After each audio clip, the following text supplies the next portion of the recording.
सौतेली बहनें। रंगापुर नाम के गांव में शालिनी नाम की एक औरत रहा करती थी। उसे दो बेटियां थी।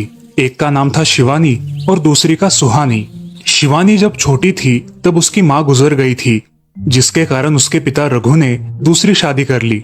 मगर उनका भी कुछ सालों में बीमारी की वजह से देहांत हो गया और इसी वजह से शिवानी के मन में उसकी माँ और बहन के प्रति प्रेम उत्पन्न नहीं हो पाया। शिवानी और सुहानी में हमेशा झगड़ा हुआ करता था। दोनों भी बहनें एक दूसरे से कभी प्यार से बात नहीं करती थी। शालिनी ये सब देख बड़ी चिंता में रहा करती थी। ऐसे ही एक दिन, शिवानी सुहानी चलो आ जाओ, खाना खा लो। हाँ माँ आई। हाँ माँ मैं भी आई। ऐसा कहकर दोनों बेटियां वहां आ जाती है और देखती है तो उनकी माँ ने उन दोनों के लिए गाजर का हलवा बनाया था। वो देख सुहानी और शिवानी बहुत खुश हो जाती है। माँ तुमने ये हलवा मेरे लिए बनाया है, मुझे बहुत पसंद है। मुझे पता है कि मेरी दोनों बेटियों को हलवा कितना पसंद है, इसीलिए तो मैंने तुम दोनों के लिए हलवा बनाया है। और मेरे लिए माँ? अरे हाँ बेटी, मैंने तुम्हारे लिए भी बनाया है। चलो अब जल्दी से खा लो, तुम दोनों को कॉलेज भी तो जाना है ना। जी माँ, मैं ये कटोरी ले लूँ, मुझे जल्दी पहुँचना है कॉलेज में। हाँ ले लो। और सुहानी तुम ये वाली कटोरी ले लो। जी माँ। दोनों भी हलवा खाती है और एक दूसरे की ओर बहुत गुस्से से देखकर वहां से चली जाती है। वो दोनों भी कॉलेज में एक साथ पढ़ा करती थी। फर्क सिर्फ इतना था कि शिवानी 3rd ईयर में थी और सुहानी 1st ईयर में। उन दोनों में 2 साल का अंतर था।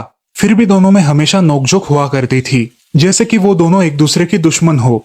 ऐसे ही एक दिन, दीदी मेरी कॉलेज की ट्रिप जाने वाली है, तुम्हारी भी ट्रिप जाने वाली है क्या? हाँ मेरी भी जाने वाली है, मगर मेरा जाने का मन नहीं है। क्यों दीदी? क्योंकि वहाँ पे तुम हो। मुझे भी कोई शौक नहीं है तुम्हारे साथ आने का, मैंने ऐसे ही पूछ लिया। मैं जा रही हूँ। शिवानी और सुहानी एक दूसरे की ओर मुंह फेरकर वहां से चली जाती है। अगले दिन दोनों भी कॉलेज में जाती है। तब उनके टीचर उनसे पूछते हैं, शिवानी तुम कॉलेज की ट्रिप में आने वाली हो? जी सर, मैं आने वाली हूँ। ठीक है, मैं तुम्हारा नाम लिखवा देता हूँ। जी सर।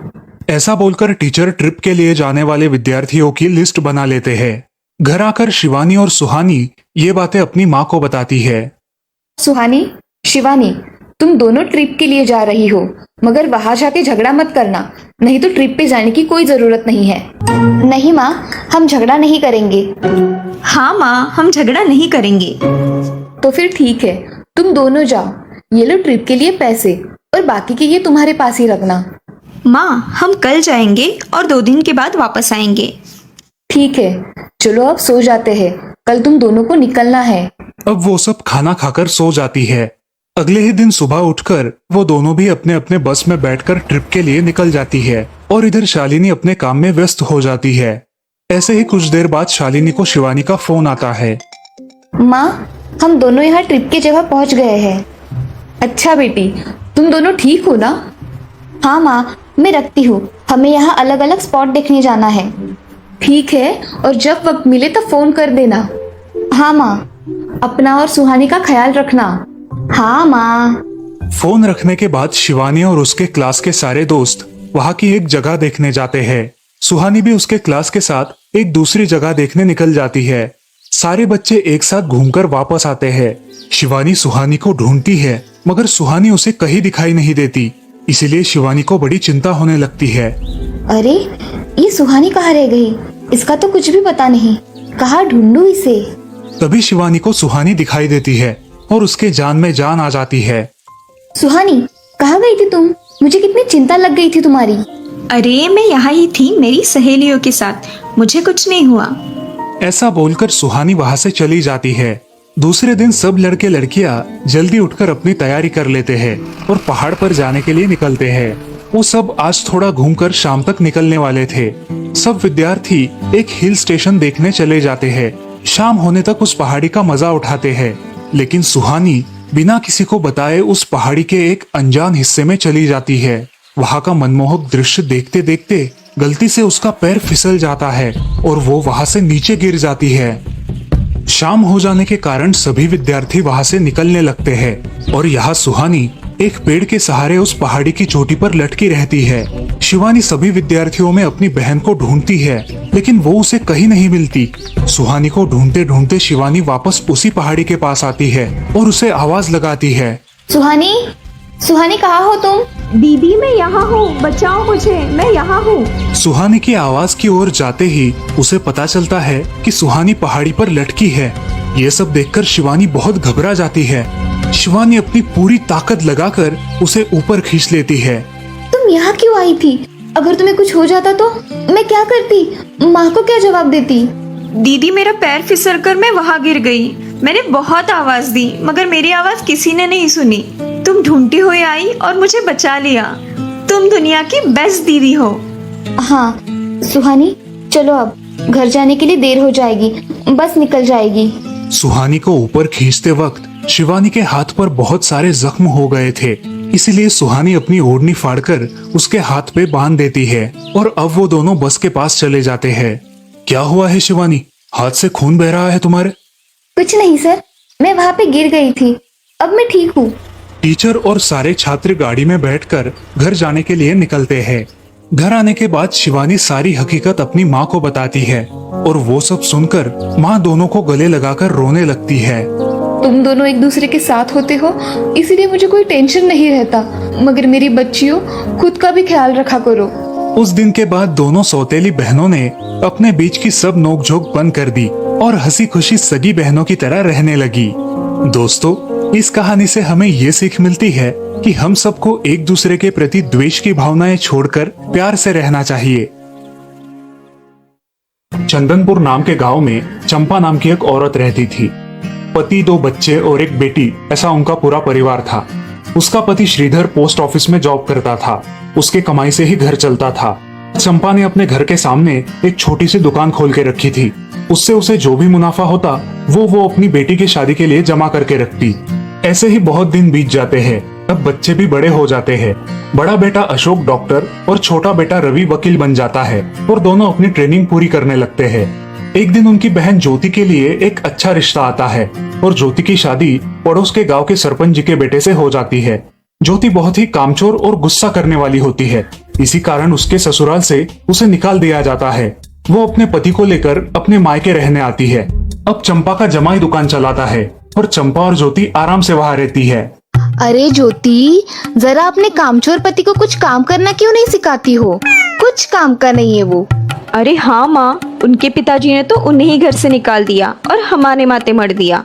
जाने दो, पति है। माँ और बेटी इसी तरह तानेबाजी करती रहती। अब बड़े बेटे अशोक की शादी उन्हीं के गांव के एक लड़की से करा दी गई, लेकिन उस लड़की से भी चंपा बहुत काम करवाती और वो बेचारी सासू माँ का आदर करके सब काम चुपचाप करती थी। एक दिन वो काम करके थक गई और एक जगह पर बैठ गई। ए कामचोर कमला, इतना सारा काम पड़ा है घर में, क्या वो तुम्हारा बाप आके करेगा?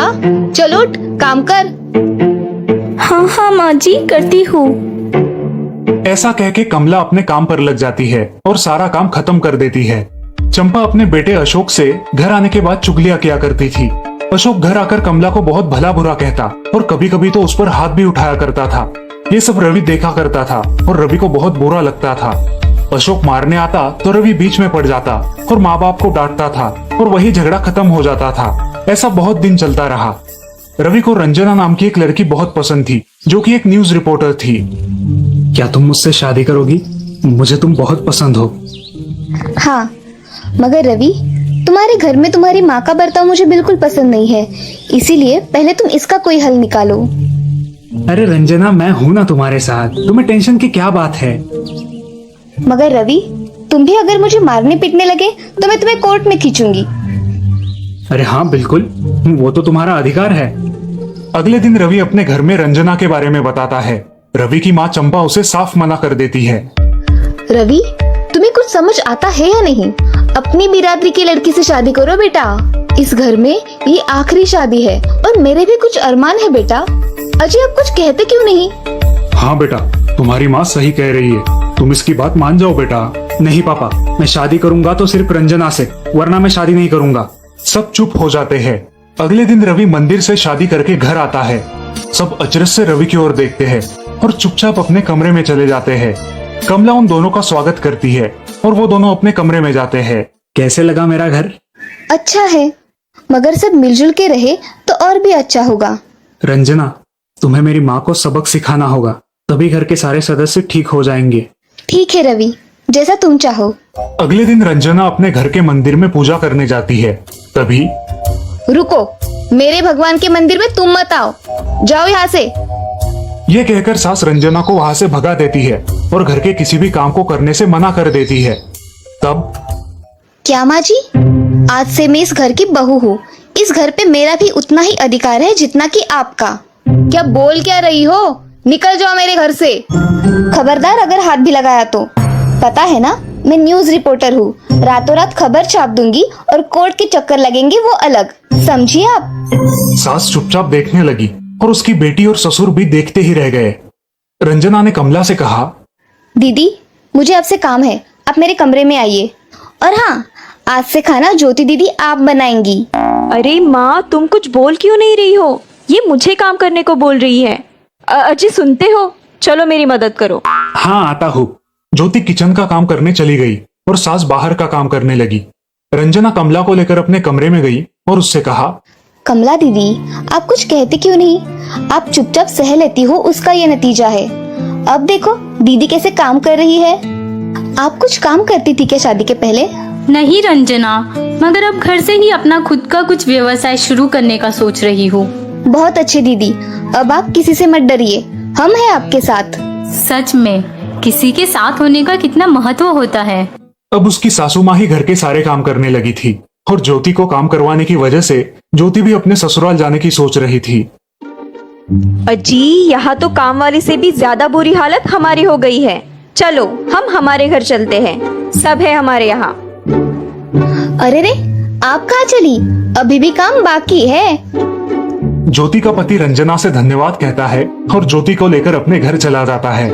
अब सासू माँ एक दिन पूरा काम करके इतना थक जाती है कि उसके बदन में बहुत दर्द होने लगता है। तब दोनों बहू सास के पास चली आती है और एक बहू सास के पैर दबाती है तो दूसरी बहू सर दबाती है। सासू माँ उठकर रोने लगती है। मुझे माफ कर दो मेरी बेटियों, अब से कभी ये गलती नहीं होगी। सास को उसके किए पर पछतावा होता है और ये देखकर घर के सभी सदस्य बहुत खुश हो जाते हैं। रवि और रंजना भी बहुत खुश होते हैं। वाह बहू, जो आज तक नहीं हुआ वो तुमने करके दिखाया। बहू हो तो ऐसी। रंजना अपने बर्ताव के बदले माफी मांगती है और अब सब लोग खुशी खुशी रहने लगते हैं। तो दोस्तों, इस कहानी से हमें ये सीख मिलती है कि हम सब मिलके परिवार बनता है और हम सब परिवार का महत्वपूर्ण अंग होते हैं। परिवार के काम मिल बांट कर करना ये हमारी वैयक्तिक जिम्मेदारी है।